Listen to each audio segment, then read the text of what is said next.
Shri Ram, Jai Ram, Jai Jai Ram. Om.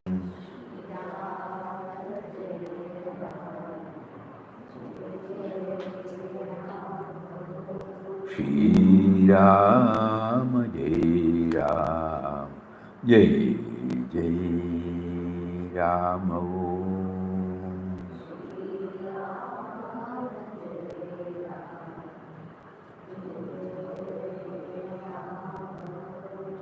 Shri Ram, Jai Ram, Jai Jai Ram. Om.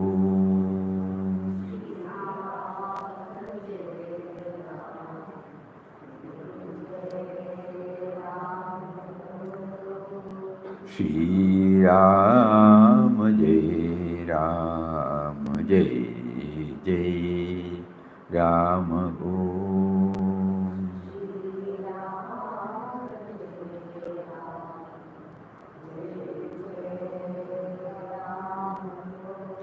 Shri Ram, Jai Ram, Jai Jai Ram.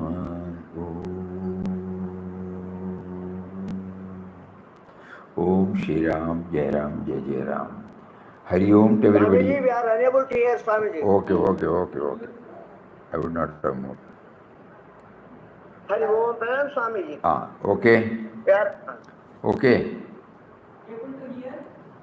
Okay, Swamiji. Okay. Thank you.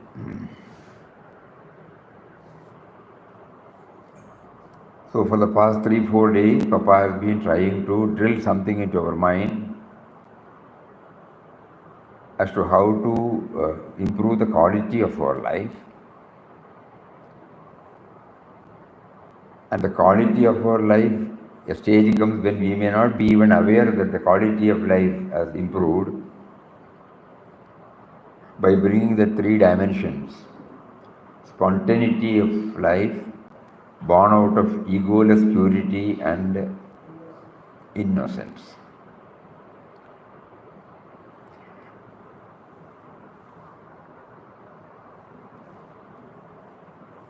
And freedom from a consciousness of, that means we are free from all our preconceived notions. And again the result is peaceful. We become serene, peaceful. So when he has given us a battle of life for everybody,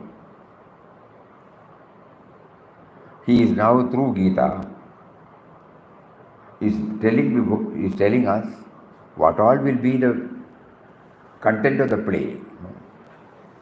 I have put all of you in the respective roles, and in the respective roles, what are all likely to happen. So the first thing that comes to our mind in the first chapter is how the delusion overtakes me and then makes me unable to take any decisions, and at times even goes to the extent of trying to run away from the field, not acting.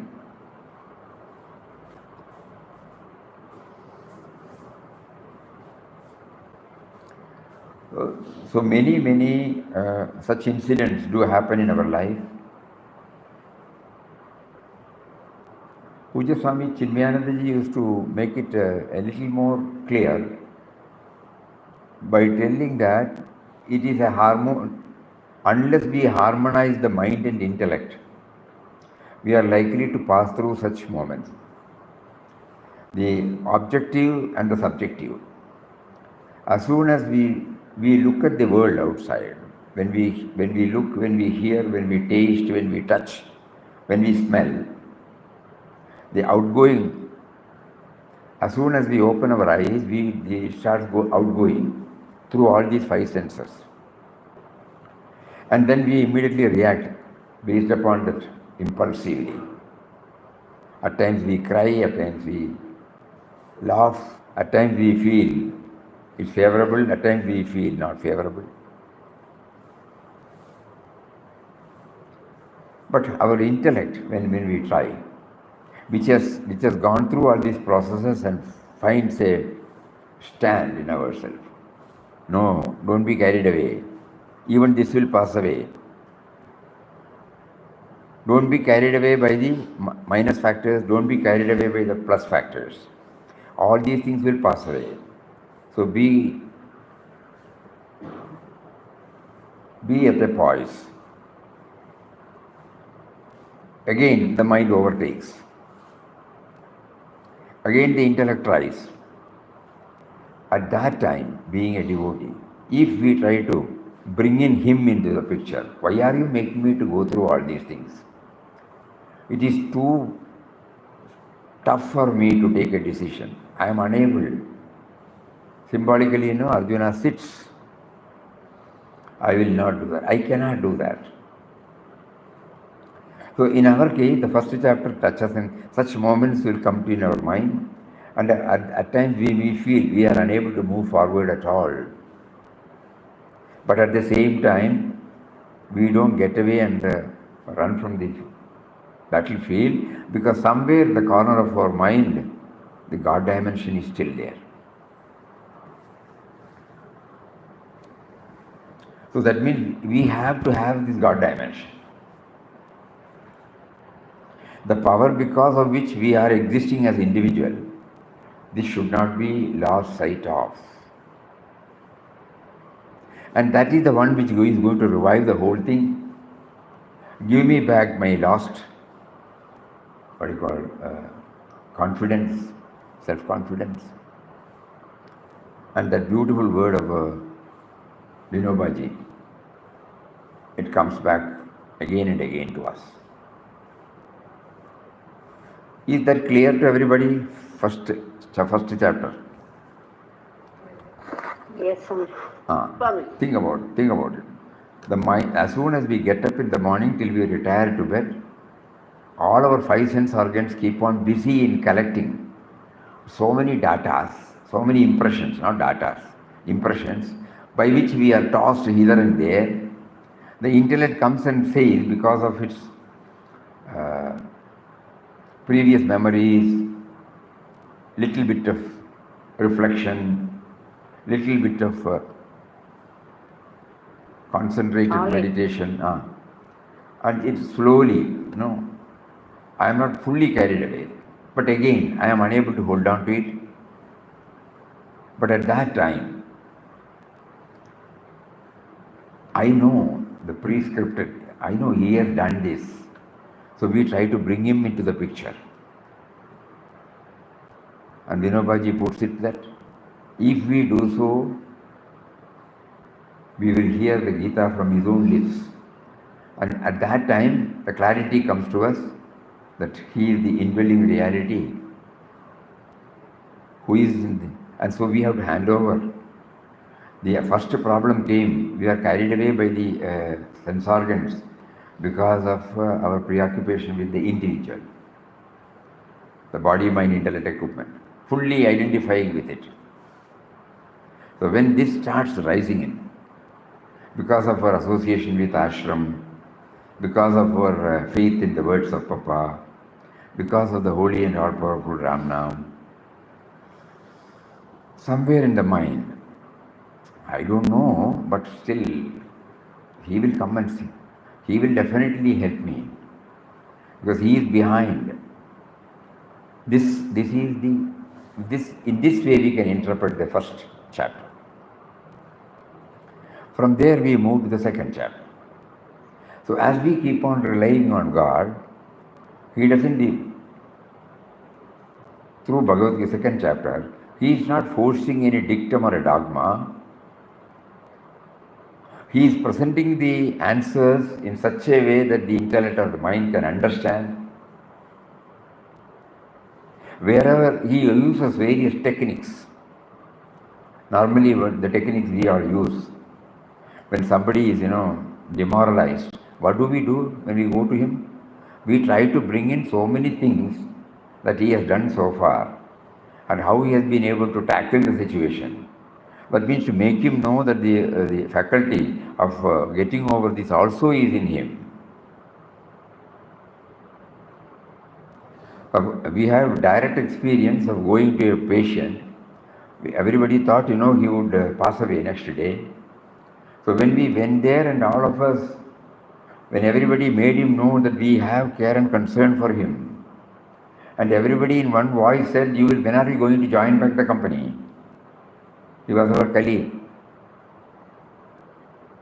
In a week's time he joined. These are from experience we find. These are all the methodology by which a deflated individual, how he is given this pumping. Same technique he uses. And then, in order to sustain that, he brings out this Sthita Prajna. So every now and then as an aspirant, if we are going through the first and second chapter with this background, there are so many lessons for us to learn from it. And how do we learn? With this we go back to our own life. And God has given us varying experiences and we try to connect up this. So we will, for the sake of the text, we will have a quick run of the points raised by Lord Krishna under the banner of Sthita Prajna. Tomorrow, Papa has prompted us to have this Mauna session. That means an opportunity is given to us to stop all our activities or limit all our outside activities, make a resolve not to interact with anybody by observing external Mauna, and then try to go through this, and suddenly we find, unless and until we train our mind, we will not be able to do so. When we started going through the Sthita Prajna, suddenly it comes to us, how it comes on the Saturday, the 11th, and the 12th he is now arranging for a inward journey. What is the connection? Then he slowly started revealing that to tackle all, to have this Sthita Prajna, to get steadied in the balanced mind, we need the mind to cooperate with us. We have to train the mind to go inward and allow it to reflect deeply.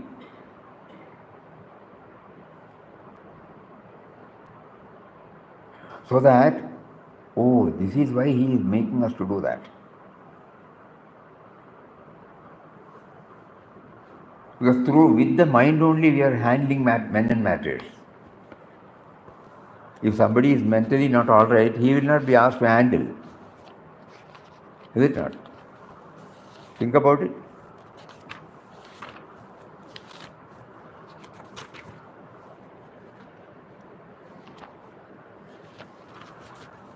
Mind is the man.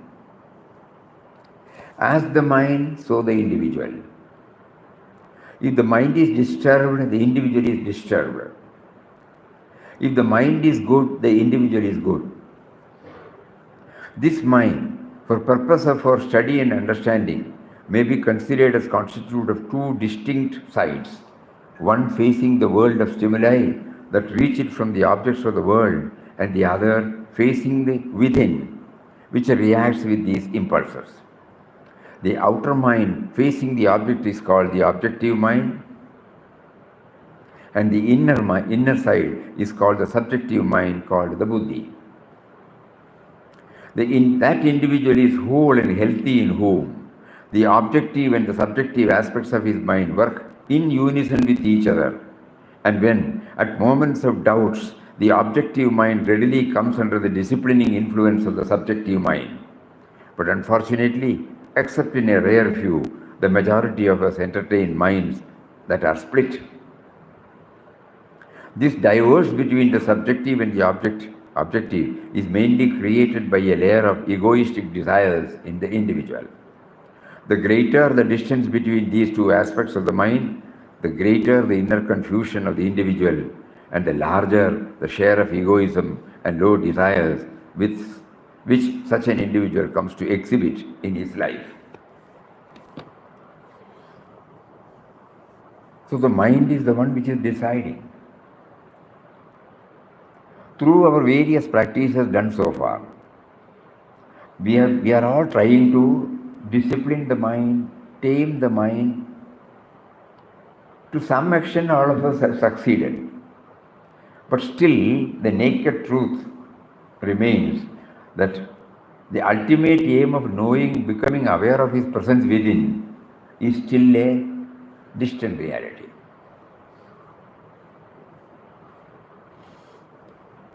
So by understanding the Sthita Prajna and by undertaking an inward journey, probably we might be able to move towards this.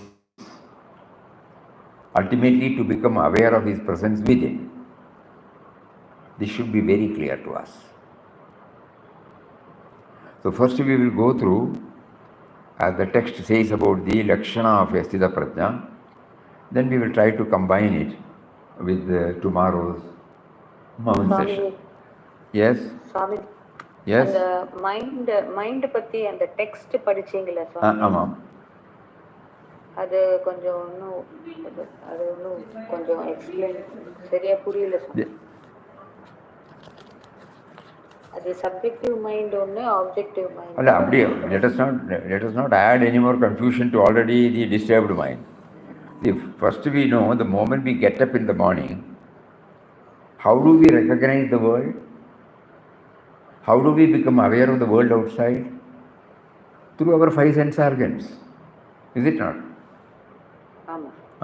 We start seeing, we start smelling, we start touching, we start hearing. Each one, closely observe yourself. That is how our day's business, life business starts. So that can be named as an objective mind. And every time when we react, some decision is taken. Whenever we don't apply our mind and immediately impulsively react, we also have learned that we get into trouble. Without applying. Though the intellect is there, God has given us this intellect also. Gathering from all experiences, it distills the wisdom and keeps it for guidance. But hardly we try when we impulsively react. Somebody says something, we also react immediately. Somebody does something, we also react something. We hear something, we pass a remark. No? Impulsively, without applying our mind. Here, mind means what? The intellect. So then, there should be a harmonious, what do you call it? Marriage between these two. That means, before I react to events and individuals, there should be a pause moment. This is what this Stita Prajna, hood. Stita Prajna enables us not to immediately react. It is based on various such wisdom which we have gathered during our life journey. And it includes our hearing, our observing, our experiencing.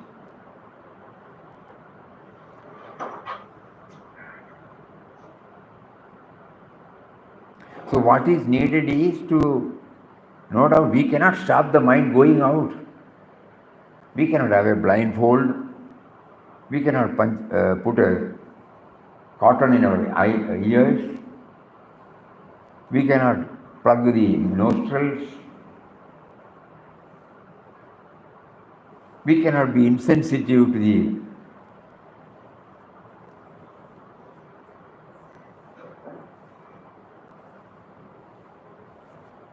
reaction that we get when we touch something. All these things are unavoidable. The play of the mind is unavoidable. But immediately when we react, the trouble starts. All of us can go back to our own experience. Oh, I should not have told like that. I should not have reacted like that. It was a slip of the tongue. What is slip of the tongue? I didn't mean that. That means the role of the intellect has not been given. It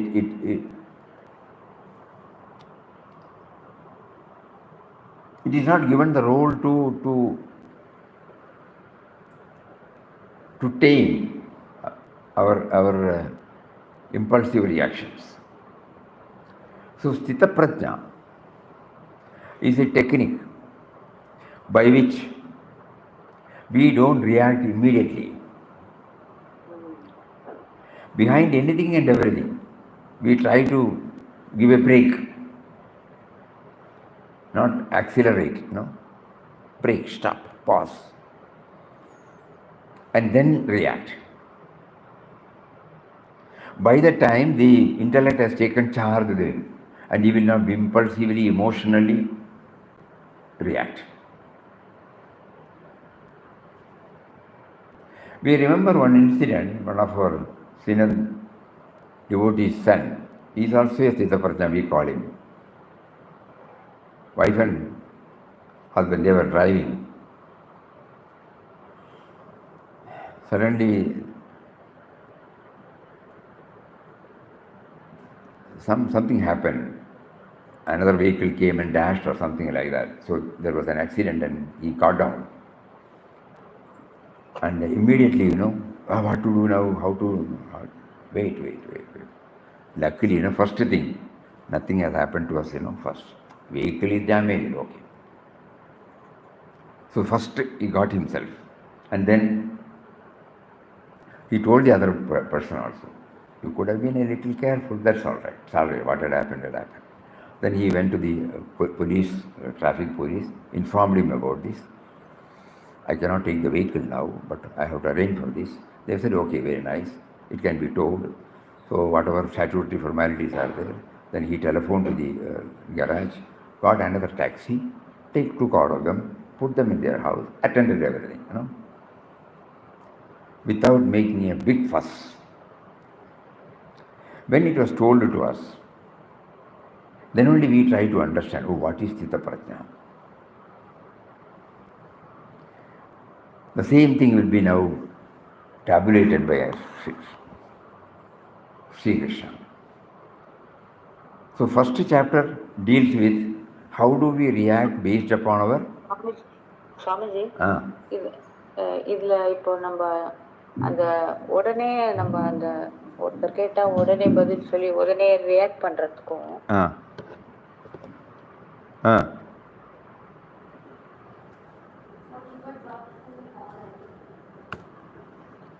हाँ क्या हुआ? You got locked out and you closed it.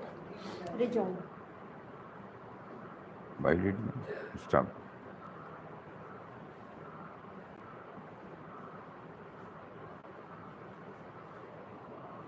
No, it's not happening. Oh, shit. Tell me now. There was a.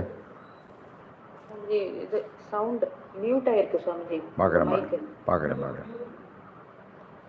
என்னெல்லாமோ நடக்குது. So many things are going on. Sorry. 1 minute.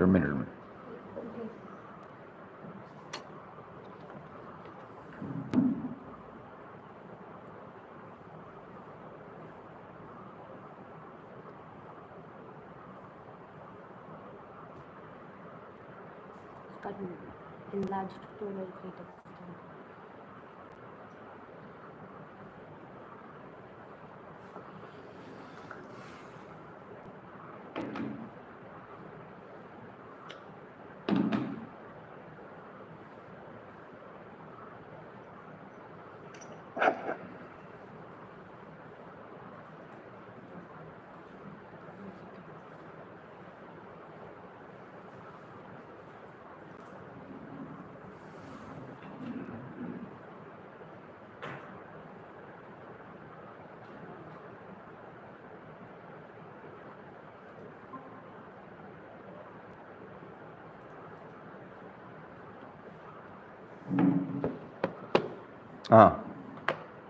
Okay sir. Got it? Yes sir.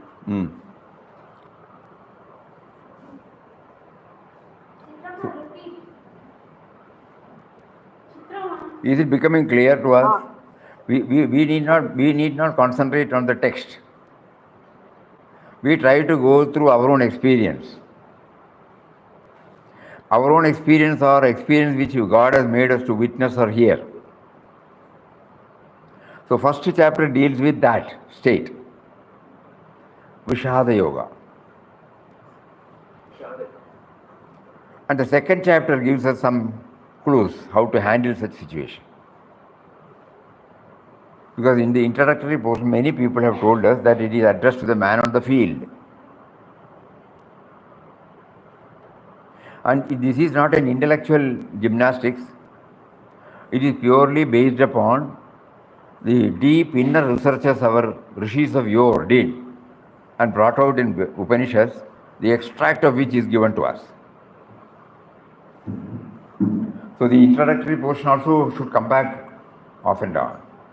If we try to repeat that, we will be simply repeating, that's all. So every time when something is shared, we try to probe deep into it, connect it with our life. And now we try to understand that mind is the seat of all our trouble as well as mind is an asset. Both we know. So when it is turbulent, unable to decide, vacillating, when it is tossed hither and there, it gives us a feeling that we are in a deep problem.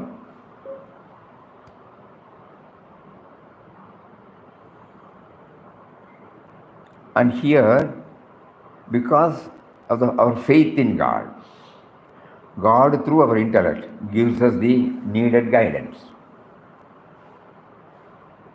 If this is becoming clear, so when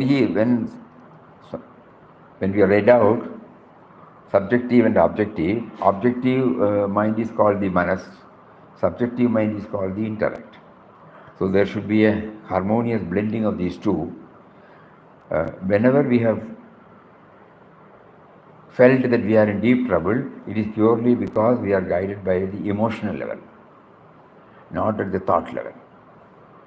We are purely guided by the emotions, sentiments, and then we land ourselves in great trouble. This is what our experience teaches us, which is portrayed in the first chapter. And the second chapter now gives us a clue. So when we rely on him, we may not be relying on him fully, but somewhere in our heart, we recognize his role. We have come from him. Intellectually, we accept we have come from him.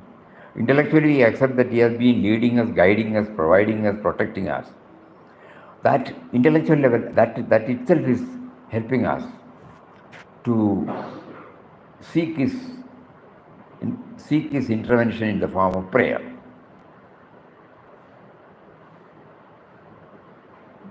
So then slowly it is revealed to us that unless and until we have a balanced mind, we will not be able to handle things properly.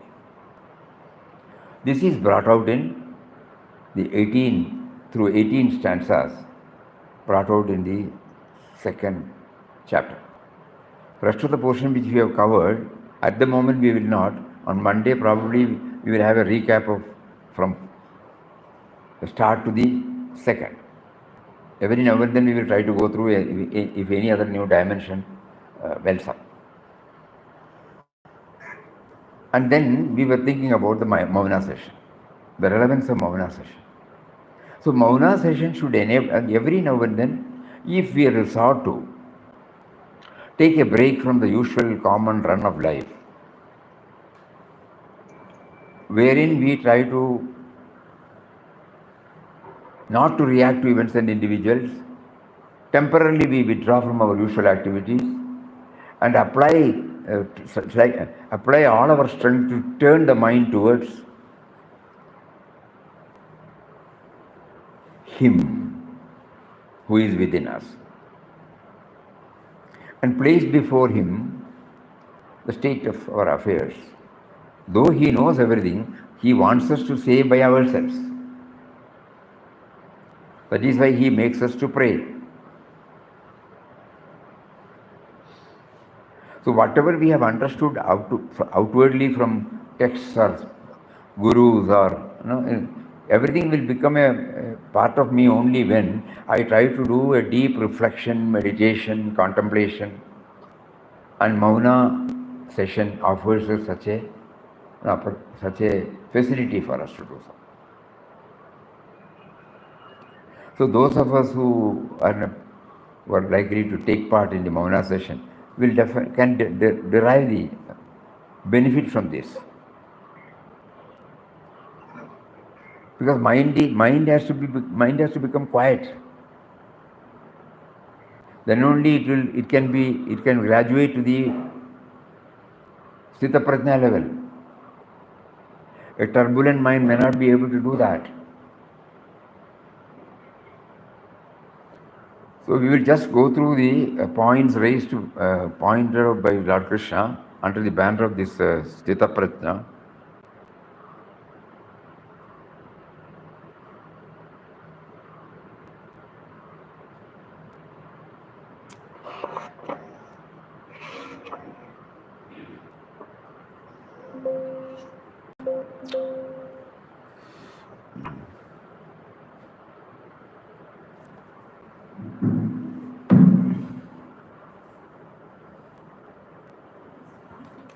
Hang on.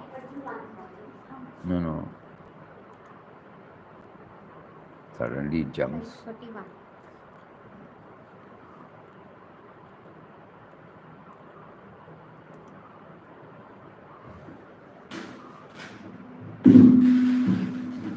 First, can you see?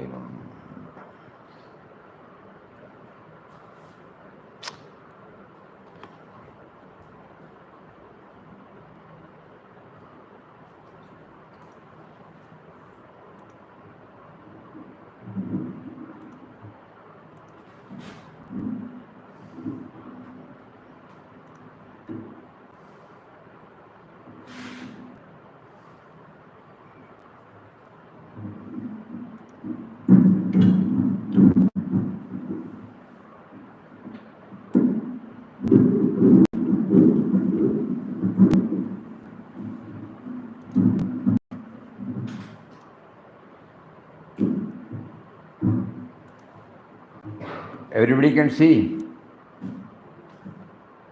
Yes, Swamiji. Ah. Yes, Swami. We will just have a quick run, no?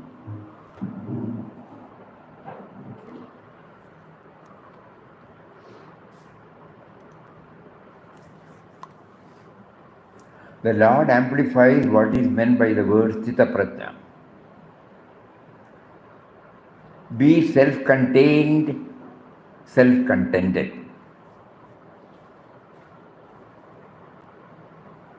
Be free from the pairs of opposites and the three down-pulling forces, attachment, fear and anger. Vita, Raga, Bhaya, Krodha. Develop the state where one neither rejoices nor have self-control.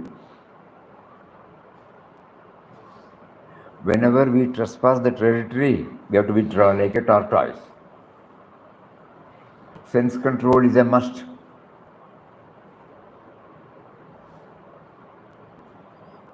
Train to erase the inner cravings. Be cautious about the turbulent nature of the senses. Subdue the senses and keep the mind ever absorbed in me, in God. Be vigilant, lest attachment, desire, delusion, loss of memory, destruction of discrimination, anger will lead one to total fall. One by one he lists.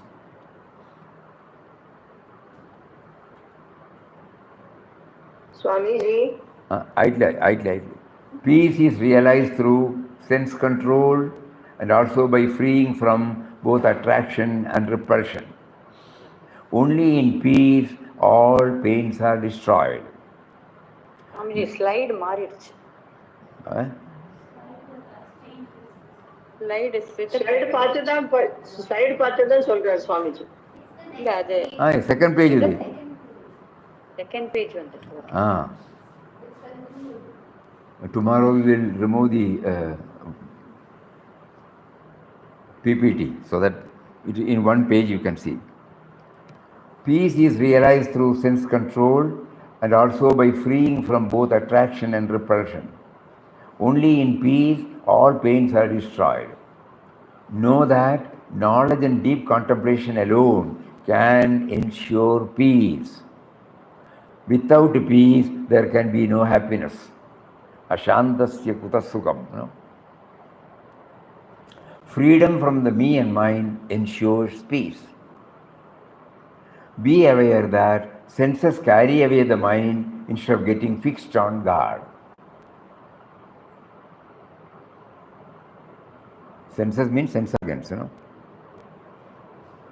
Be indifferent to all downplaying forces. Be like an ocean. That's a beautiful word, the last. Be like an ocean which accepts all types of waters, yet remains unaffected by it. If that we can remember that will help us a lot. Apuryamanam jala pratishtam samudramapam pravishanti yadvad tadvat kamayam pravishanti sarve sashanti mapnoti nakama kami. This is the 70th sloka.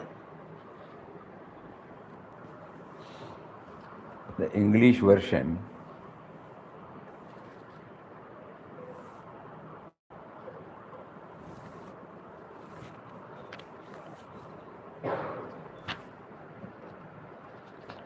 Apuryamanam achala pratishtam samudramapam pravishandiyatvat. He attains peace into whom all desires enter as waters enter the ocean, which filled from all sides remains unmoved, but not the desirer of the desires. It is a very well-known example that although gallons of waters reach the ocean through the various rivers, Yet the level of water in the ocean does not change even by a fraction. Similarly, even though through the five sense channels, the infinite number of sense objects may pour in their stimuli, they reach no doubt the mental zone of the perfect man, yet they do not create any commotion or flux in his bosom. Such an individual, who is ever finding his own level, in spite of the fact that he is living amidst the sense objects, with his sense organs naturally in contact with these objects, is called a man of perfection, a true saint. And Krishna asserts that such an individual alone can truly discover peace and happiness in himself. The Lord of the Gita, not satisfied with this negative assertion, positively denies any true peace or joy to those who are desirers of desires. Desirers of desires. So the last one gives us the quintessence. We go to the beach and we walk and we see so many rivers are coming. But we don't find the level is going up. Similarly, through our five sense organs, so many things are coming here. Instead of acting it momentarily, impulsively. Suppose we take it, let it come. Then it never leaves any ripples. Sthita Prajna can be easily understood by contemplating and then looking back to our own life, where all of us have been blessed to see such attitude in the minds of the so-called ordinary people. They are not perturbed. They don't take any hasty decision.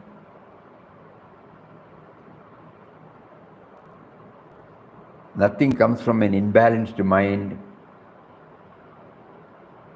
Even if we go there with the tension, our tension gets diffused by looking at them, by exchanging a few words with them. No, we have to bring them before our mental vision to understand. Apuryamana madala pradishtam. Then only the whole exercise will have its meaning to us. This is what Vinobaji said, when we do that, Gita, Krishna will talk to, the indwelling reality will talk to us. The essence of Gita in our own way, and he will lead us to victory.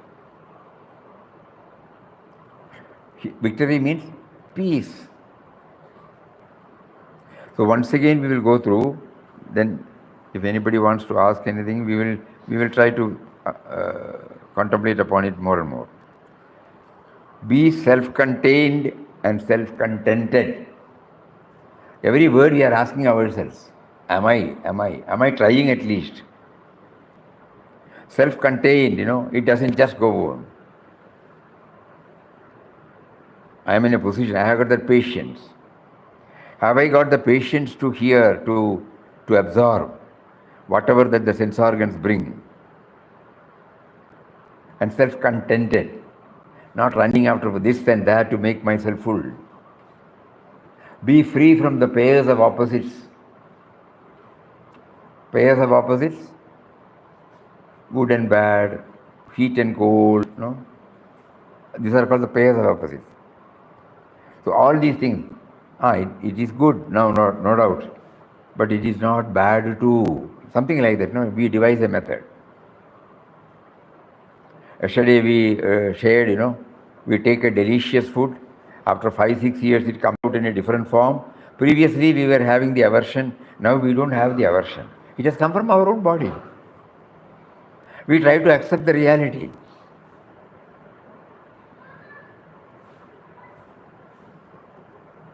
We don't make such a big fuss. We don't cry. We make others also. What happened? I had loose motion. I am unable to control them. Think about it. We should connect it with our own experience, because we are not interested in the textual study of Gita. We are trying to find out whether it is helpful in improving the quality of my life. This should be very clear to all of us. The other thing, we can get it from so many sources. But here we are attempting now to improve the quality of our life. Because Gita, according to what we understand through Papa's words, it is addressed to the man on the field. So to all of us, we are all in the field. Those of us who are in the ashram, our field is ashram. Those who are a family is the field. Those who are working, the professional life is the field. Those who are a social being, society is the field. So all of us are in the field, it is addressed to us. So when we are in that, we are subject to, he will make us to go through all these things.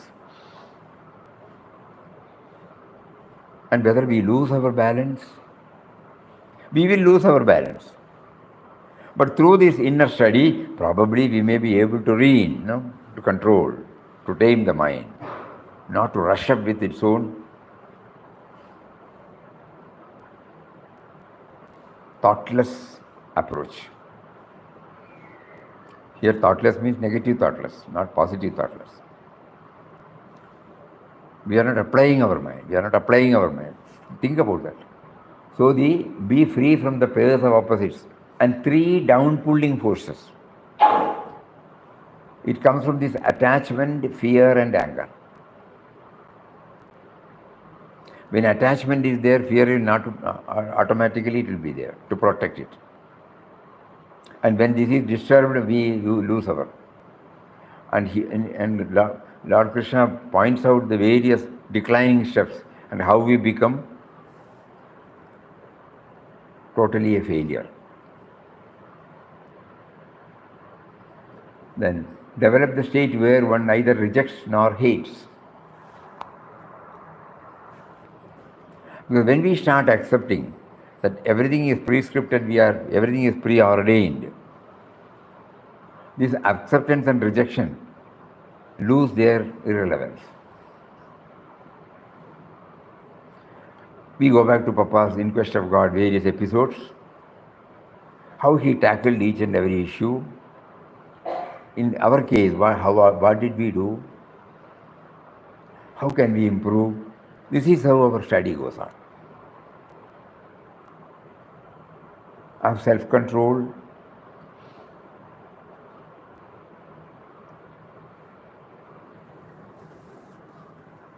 we will fall into it. Sense organs have got a tricky way of drawing towards it. So that is why Vradas come. Gandhiji used to say, control of palate is the importance of all control. That is why this Ekadashi and all those Vradas, At least one day we will try whether the craving of the tongue is tamed. Suppose we have a craving for anything, we can have it, no doubt. The moment we think that it is trespassing, then we should be cautious.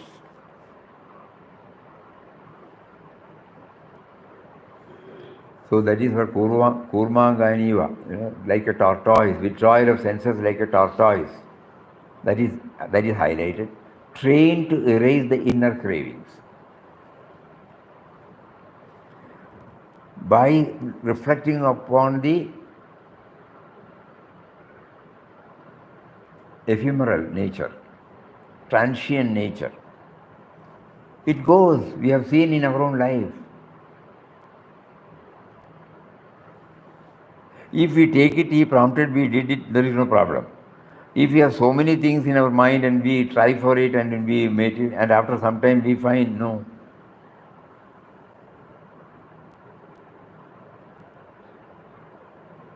Expectations. So train to erase the inner craving. Be cautious about the turbulent nature of the senses. Sense organs are waiting for a moment, to jump out.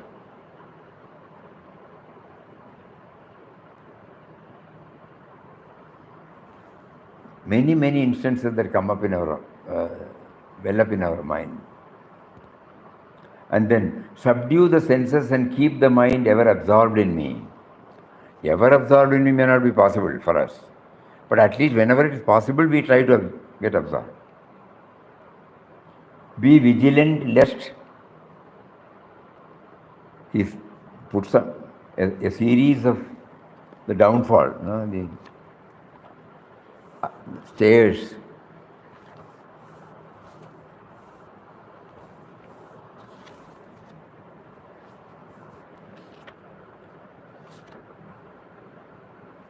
Chittapratnyasya kha bhasha samadhistasya keshava. That we have to read.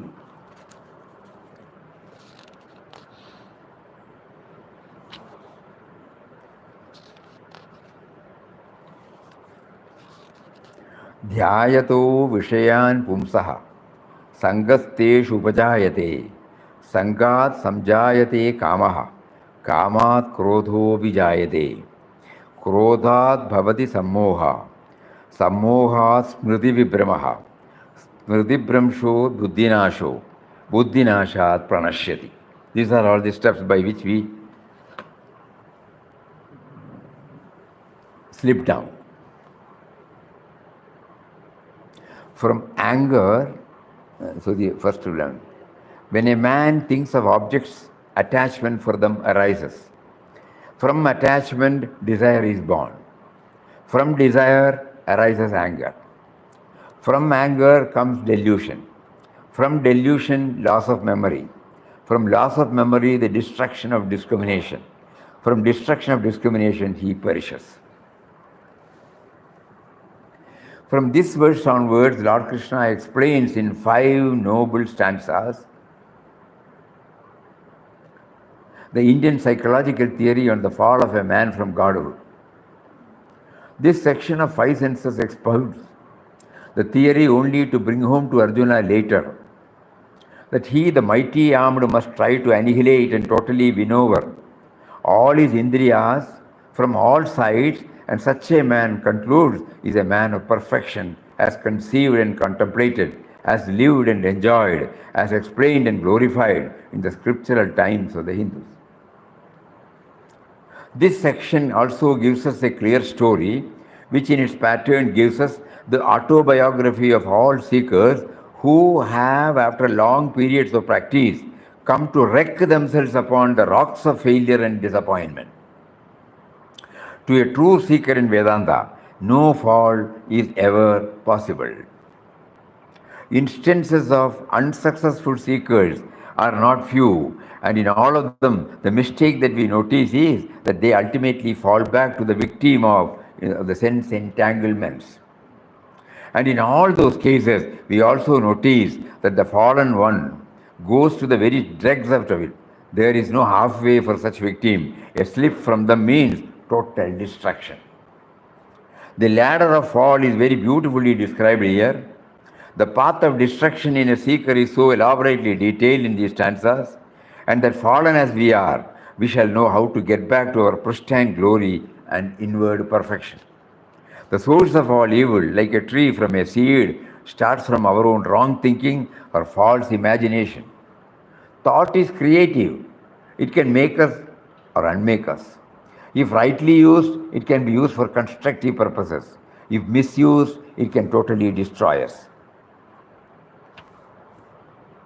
When we constantly think upon the sense objects, the consistency of thought creates in us an attachment for the object of our thought. Consistency, when I keep on looking at the flowers. When we constantly think upon the sense objects, the consistency of thought creates in us an attachment for the object of our thought. And when more and more thoughts flow towards an object of attachment, it gets hardened to form a burning desire for the possession and enjoyment of the object of attachment. The same motive force of the emotion, when directed towards obstacles that threaten the non-fulfillment of our desires, it is called anger. An intellect fumed with anger comes to experience delusion, and the deluded discrimination comes to lose all memories of the past.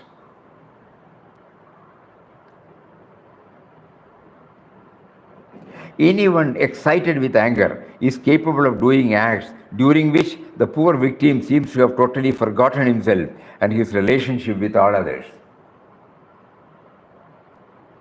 Sri Shankaracharya says in this connection that a deluded fool in this mental condition may even fight with his own teachers or parents, forgetting his indebtedness to these revered men.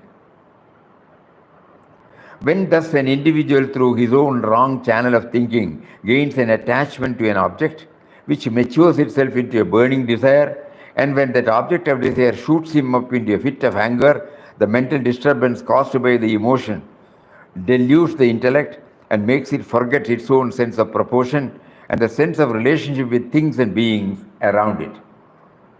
When thus a deluded intellect had come to forget its own dignity of culture, it comes to lose its discriminative capacities, which is often called in common parlance as conscience, buddhi. Conscience is that differentiating knowledge of good and bad, which often forms a standard in ourselves, and whenever it can, it warns the mind in us against the lusty sensuousness and animalism. Once this conscience is dulled, and the man becomes a two-legged animal with no sense of proportion or with no ears to hear any subtler call in him than the hungers of the flesh.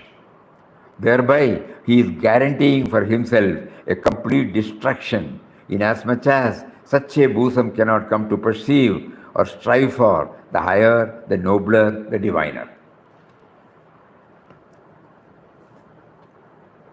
So in this portion, beautifully the Lord brings out, when we slip the ladder, when we slip this ladder of fall, when we give in to the ladder of fall, most of us must have either witnessed or gone through such experience at one time or another. So that is pointed out in these 18 slokas. And then peace is realized through sense control. So unless we control, we will fall. And when we try to control, he assures us peace is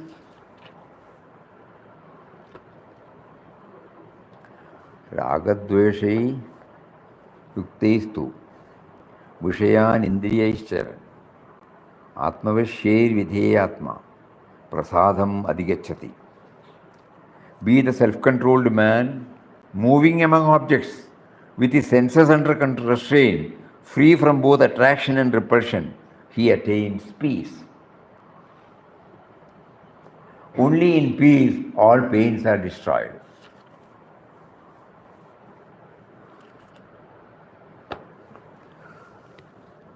When the lunatic is taught not to wield the whip and strike himself, he is immediately saved from the sorrows of the whip.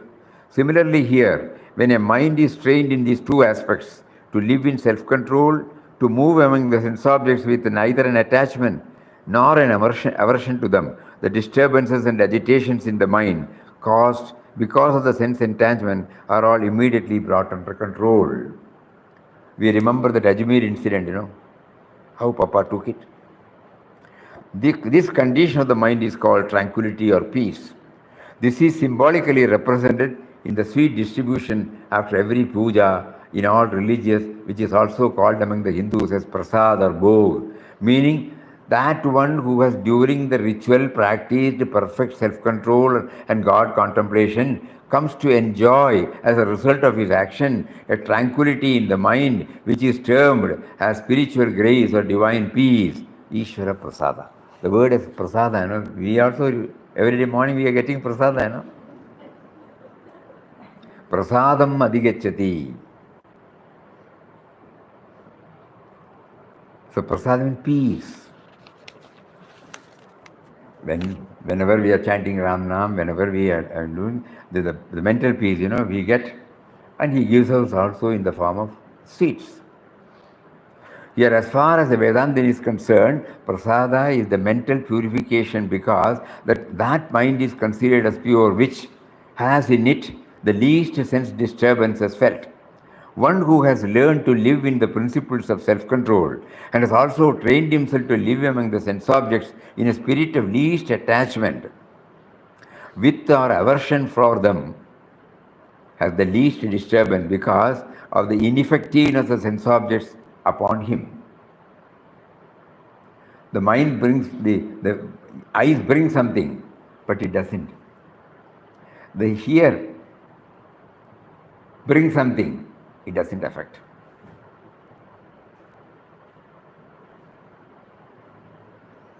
Beautiful. So prasade sarva dukkhanam hanirasyo prajayate prasanna chittase shyashu buddhi paryavastite. In that peace, all pains are destroyed, for the intellect of the tranquil-minded soon becomes steady. And the next one he says, Nasti buddhir ayuktasya nachayuktasya bhavana nacha bhavayata shanti ashantasya kutasugam. This is very important for all of us. Know that knowledge and deep contemplation alone can ensure peace, and without peace there can be no happiness. Here we remember Papa's word, be reflective and meditative. The more you become meditative and reflective, the more you are near to the springs of life, core of our being. Same thing is mentioned here. Beautiful. Know that knowledge and deep contemplation alone can ensure peace, and without peace there can be no happiness. Freedom from me and mine ensures peace. Be aware that senses carry away the mind instead of getting fixed on God. This is also very important. He has given us the sense objects. He has given us the sense organs and made us to get in touch with sense objects, but it should not possess us. So if we have this God dimension also along with this, then we are saved. That is the, what do you call that, insulation. We can be in the midst, but at the same time we are not carried away by it. Be indifferent to all down-pulling forces. Be like an ocean. We read that, no? So finally, it is like what? Be like an ocean.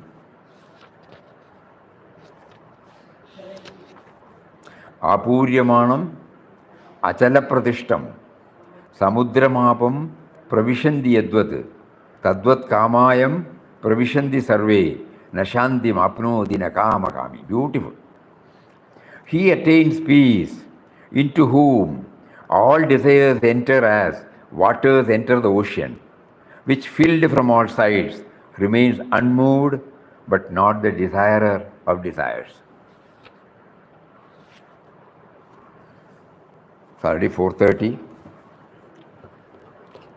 So some clues, before we step into our Mauna session, all these thoughts, some of it can remain with us tomorrow also. There are various sessions by which we are trying to turn the mind from the external to the internal. And this effort will definitely get hastened when these thoughts also well up in our mind. And so through these 18 slokas, he has given us a package.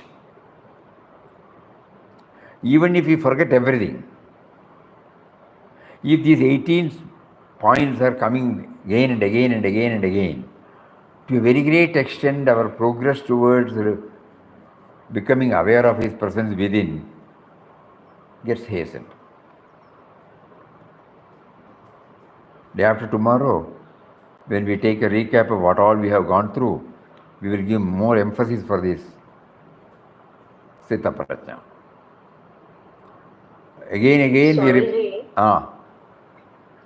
now with this, all the points was Chitta Prajna itself is to be revisited again and again for us to put into force. Then the packing tips will be easier then, Swamiji. Correct. And when we go through that, we should link it with our own experience. Otherwise, it becomes academic. We repeat 1,000 times. It becomes. We are not interested in academic. All these of experience. in all these things we have all gone through. At that time, we did not know that it was God ordained. In His pre-scripted assignment to us, we identified ourselves totally with the incident, with the persons, with the objects, with the situation. We did not see the finger of God. So now He is making us to link it. Oh, God made me to lose. God made me to lose the temper. God made me to wound him. And God made me to get corrected. God made me to fall. God made me to give me the remedy. Everywhere we try to see His hand. Then the real study of Gita, according to us, no, that is what Papa gives us now. It can be interpreted in everybody in their own way. This is how we look at it. In these two chapters, it is becoming very, very, very, very clear that we are in the laboratory. The sense of individuality is in the laboratory now. It is being tested in various ways. So many revelations come, not anything outside. So that we will be able to improve the quality of our life, the ability to handle issues, men and matters. We may fail, we may forget. Our old vasanas will not easily go. But now suppose this is getting more and more strengthened, the other one will get tamed, though not removed. So with that bhavana, we will approach Bhagavad Gita. And let all of you may kindly think over this. And if you have any points, please bring it out. Because it's a collective study, we will improve our study. Each one can bring it out from their own. Not merely hearing, not merely intellectually understanding, but trying to make it a reality in our life. The Gita should enter into us. From the text, it should enter into us. And he has beautifully put it. More of it on day after tomorrow. Hari Om. Om Shri Ram, Jai Ram, Jai Jai Ram. Om Shri Ram, Jai Ram, Jai Jai Ram.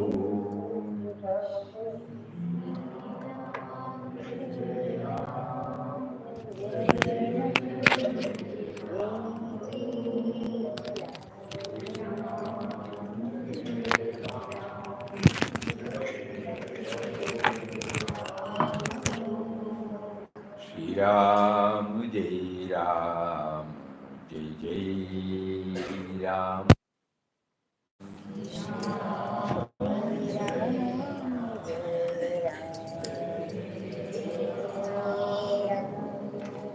Shri Ram, Jai Ram, Jai Jai Ram.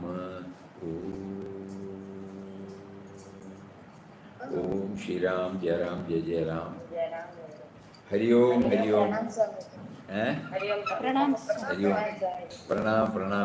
Hari Om, Hari Om. Namaskaram, Swamiji. Namaskaram. Hari Om, Hari Om.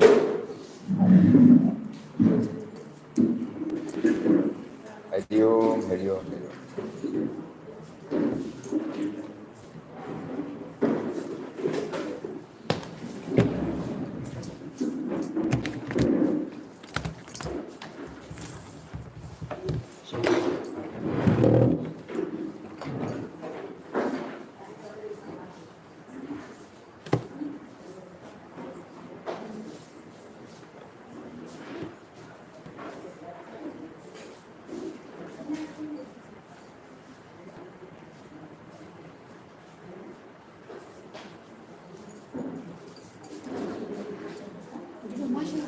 sent message. I'm sorry.